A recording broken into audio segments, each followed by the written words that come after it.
Prosecutors say it is obvious why the death penalty is on the table in the case against Casey Anthony. The reasons filed in response to a defense motion. West 2 reporter Amanda Ober joins us live at the Orange County Courthouse. And Amanda, you have a bit of breaking news.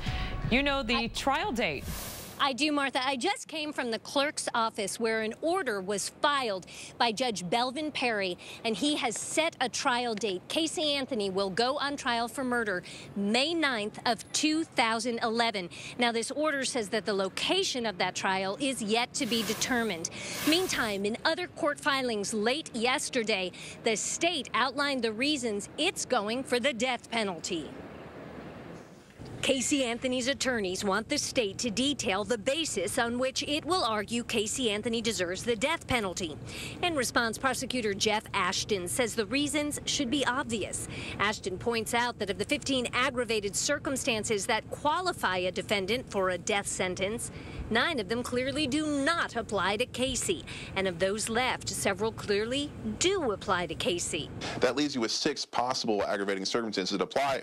And 4 of them clearly apply to Casey Anthony, and the defense should have no problem figuring it out. Criminal defense attorney Richard Hornsby says the 4 aggravating circumstances that do apply to Casey include the fact that her alleged victim was under age 12, that Casey was the victim's parent, and that the crime was premeditated and involved aggravated child abuse.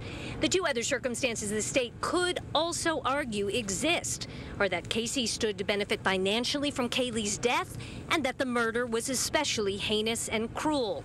Hornsby says the prosecution already dropped a hint they will argue the crime was especially cruel when Ashton detailed the fact that Kaylee's mouth was duct taped and that she may have looked into her killer's eyes. I don't think there can be anything more compelling or riveting in proving cruel, atrocious, or heinous than that description. These videos had been... Now, in what does appear to be a tit-for-tat move by the state, it has filed a motion asking the defense to provide a list of any mitigating circumstances the defense may argue to try and shoot down a death penalty. Live outside the Orange County Courthouse, Amanda Ober, West 2 News.